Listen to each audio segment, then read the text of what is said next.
Hi, my name is Nora Awolowo. I'm a filmmaker, a cinematographer, and producer. I started 2016, 2017, although I started with photography. So that makes it, actually, this year makes it almost 10 years. 10, OG. Yeah, this year makes it 10 years, deciding to go into the visual world.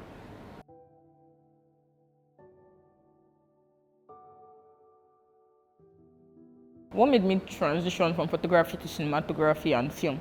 I get bored quickly of doing like the same thing over and over again. I just felt like I wanted to um, increase my knowledge of what like filmmaking is. I just got tired of sitting down and editing somebody's picture, and they'll probably tell me, "My stomach is still showing. Please let me reduce it." Like doing that over and over again, and I looked at what was in the same sphere of field of what I was doing, and cinematography just caught it. So I was like, yeah, let me go for cinematography. My journey into film has been quite an interesting one. I've been able to like grow up the ladder. I started as a behind the scene photographer, then decided, okay, I wanted to be one of those that helps like shape the visual of a film, and decided to go into cinematography. So from cinematography, I was like, okay, what's next after cinematography? Then decided to produce my own like project, founded my own production company called the Rixel Studios. And it is like every department or every role I carry has its own challenges. So me deciding to do something else is knowing that there is something to conquer. And for me, it is also knowing that for whatever project I work on, different genre of projects, different approach, different producers, and different collaborators you are working with. So it is always fun. It is working with like multiple people. They will say like it takes a village to make a film. So having to collaborate with those set of people and different projects, like I said, just makes you want to keep going. And also seeing the success stories of other people, like it's quite encouraging and inspiring to say, oh, this is also what I want for myself. Yeah, and you keep pursuing it.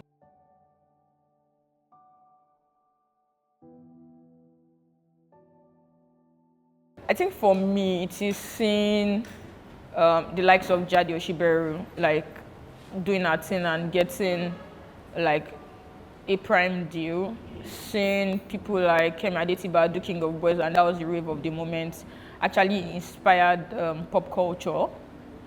Seeing Moabudu, the wedding party was such a very significant era in Nollywood. Like just seeing all of this happen and seeing the way even the world, like outside of Nigeria, West Africa accepts like our content. Yeah, that was inspiring.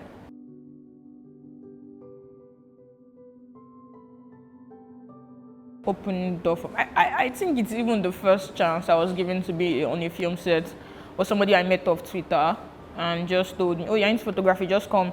I'm doing a cooking show. She's an actress. Shout out to Lota Chuku and Nike Fagbli. She has a PR agency. And he was like, oh, come, just come see how it works. And from there, it was just like exciting seeing the way these things get done. And I was like, yes, I'm going to definitely pursue this path. They were one of those people that inspired me at the beginning of my career. But along the line too, certain people have just thrown in like their own or pulled their own weight to basically like just support whatever I say I'm doing, and I'm grateful for that.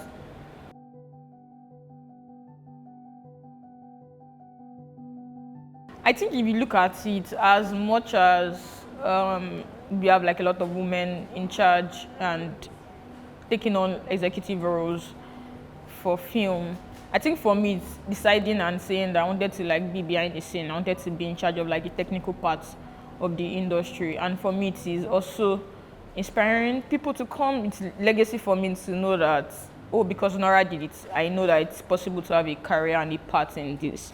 And for me that's the proudest thing ever. I see people reach out to me and say, oh, because of you I decided to say, oh, I want to pursue cinematography as a career. Yesterday, for instance, a mother called me last week and said, at child's school, Redeemers University, the lecturer said I should be the case study, and they've been trying to find a way to reach out to me to have an interview with the daughter, final year student, and eventually yesterday I arranged the interview, and the mother was there. And seeing the child say, oh, my lecturer insisted that I should be the case study for my final year project was like, oh shit, like if you're not consistent at this thing, if you did not do something to show people that, okay, this is a part worth considering, nobody's going to use it as any case study. So those are like the success stories, or even like those moments that just comes in and you're like, yeah, I'm grateful I decided to go on this journey. Success for me is having a legacy of my own through my works and people that have also inspired along the journey. Being able to afford basic meals, Nigeria is tough. Being able to pay my rent, being able to travel without having to overthink my bank account and not having to cost NEPA every day. I think that's success. Like just basic life, having just the basic amenities without having to overthink. I think for me that's success. Life is short. I mean, might as well just live every day enjoying basic amenities.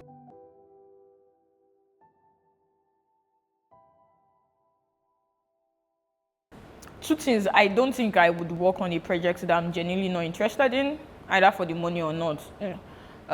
That's one. Secondly, I also try to have personal projects that the commercial works that I've done funded. Even if the commercial works, I still enjoy doing them, but every year I try to have like personal projects where every other thing I've done that has rewarded me financially are the ones sponsoring those personal projects. So you can see like an iota of me in those like passion and personal projects. So that's my own way of balancing things. You need to pay your bills, and this is where the financial rewarding project comes in. But aside from that, what do I do aside from this job that I do not really have control over, but something else that shows this is Nora, this is a part of Nora. You can see that in interviews, in documentaries I do, you can see that in maybe short films. I recently started something called monologue series, where like I got like certain actors to come into a space to just talk and write. Like the writers wrote like different stories that basically just mirrors our society, and got the actors to perform. Like those are my kind of things that no financial reward to it, and they genuinely make me happy. So that's for me, that's the way I balance those things.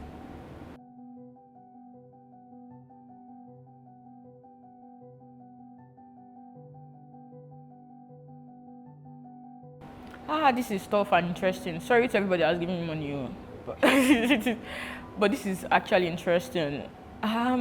So I have like projects that hold like a different part of me, and like I genuinely, or they've done something for my career at the point I worked on them. For instance, I would always take my documentary I did, like I think that was 4 or 5 years ago now, Baby Blues, something on postpartum depression about women very seriously. I traveled across Nigeria talking to like different women, also different demography of women, and asking them about their experience and just seeing them actually share that. And we screened that, and the feedback from that, I got a pastor reach out and say these are the things that they pray and cast and bind from people, not knowing that this is what it was. Probably going to make the documentary very public soon, but I owe that project dearly to me. I worked on something for FIFA also. When they reached out, it felt like a dream. Oh, I thought it was even like a spam email. And they wanted me to direct the Nigerian debut into the World Cup in 1994. And interestingly, I was not even born then. So it was me going to research, talking to people like my father, like what was the experience for, like then talking to players like Finidi George, traveling to Aba to talk to them, and seeing them just relive that experience. I think we spoke to somebody that was almost crying again. And I was like, oh, wow, did you get talking to Yakini's daughter? Those were projects that, I think, yes, that was the same project I won an AMVCA for. At that point in my career, they hold like value to me. It is history, it is archiving history in real life. It's also like talking to people and knowing that, oh, during that experience, like it was nostalgia for them, but it was what like Nigerian deserved to be at the World Cup that year. Sadly, we did not qualify for this one. This is our second time we're not qualifying for the World Cup. But then every time I remember that project, like it owed so much value to me, and I'm grateful that I was able to work on that project. And recently, Red Circle produced our first feature film at Rixel Studios. I've worked on every other person's film, but this is our first one, and it was very ambitious. For me, that's like the most scary and fulfilling thing I've done. And I'm grateful for the fact that I did that, because now I don't think there's anything that can scare me anymore. I mean, there's still going to be anxiety here or there, but it's like, what's the worst thing that can happen? If you feel joyfully and triumphantly. And if you also, like, you're successful at this thing, you're also, like, there's also the joy and happiness from that. So for me, that was a risk that I would never regret taking. Yeah, those are like a couple of projects that stood out for me in my career.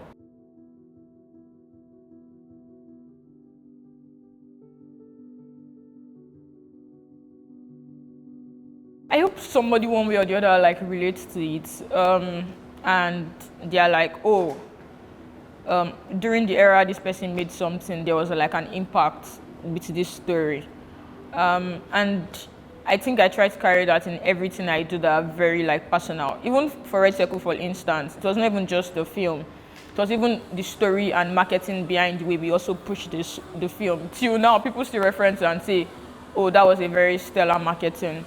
For me, it is how do you, not just story, because storytelling even cuts across, not even just the film itself, it's even the way you also portray the film to the audience.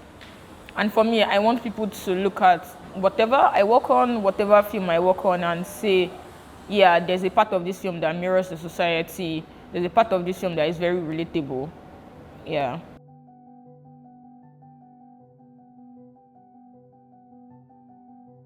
So, yes, I have a philosophy. And my philosophy is that we need more pipeline for people to grow.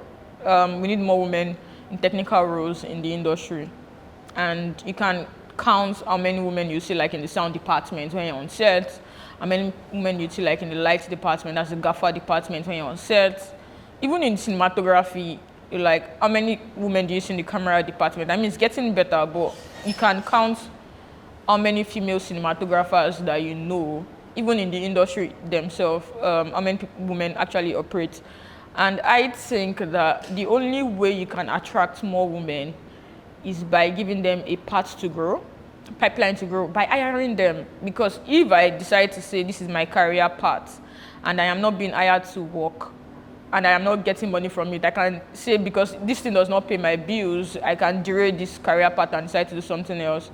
So I think one of the systems or one of the ways that we can encourage like more participation in this technical departments in the industry is giving a proper pipeline to grow. Hire them, pay them, and that way people become better when they practice. Yeah, just give them like proper trust, the same trust that you give like fellow men in this department without even knowing them or asking them for their IMDb page.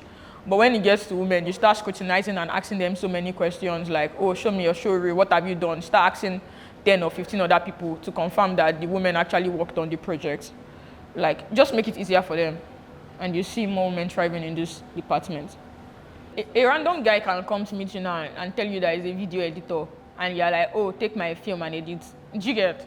But let a random lady come and tell you that they are video editors. You'll be like, oh, what have you done? Do you get who have you worked with? Then you start calling all of them to confirm that they actually worked on it. A friend of mine edited Lishabi, Ayomikun. And when she posted that she was one that worked on it, people on Twitter were commenting and saying, oh, a woman edited this because of how technical they felt it was. Like, it is, they first judge you by your technical ability. Oh, it's not possible that I should be the one doing this. Long story short, I just feel like more women should be given the grace that men get when they are being hired for technical roles in different departments in the industry.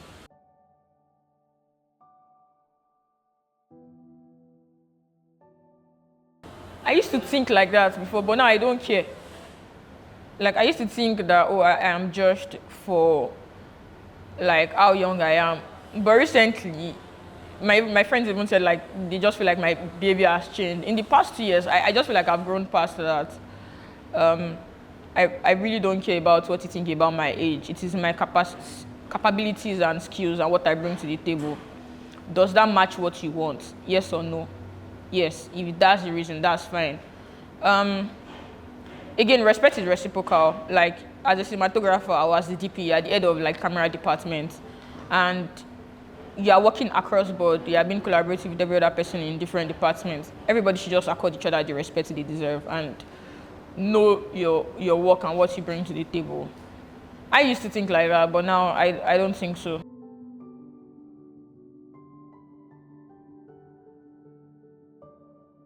Was there anything I had to unlearn? I think what I had to do was deciding that I had to prove a point every time. And I got to a point in my life where I felt like I had no point to prove anymore. There's nothing to prove.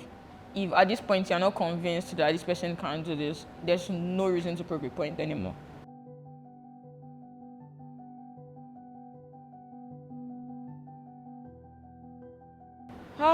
This is interesting.